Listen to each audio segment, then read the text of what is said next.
সব হারানোই চূড়ান্ত লস হয় না, সে মানুষ হোক বা কোনো জিনিস। খেয়াল করলে দেখবেন আমাদের প্রত্যেকের জীবনে এমন কিছু কিছু মানুষ বা এমন কিছু জিনিস আছে যেগুলো হারালে আমাদের ক্ষতি বা অসুবিধে তো হবেই না, বরং হারানোর জন্যই আমরা অপেক্ষা করে থাকি।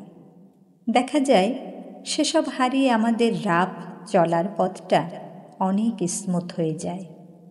তাই কেউ যদি নিজেকে অপরিহার্য মনে করে, সে মূর্খের স্বর্গে বাস করছে।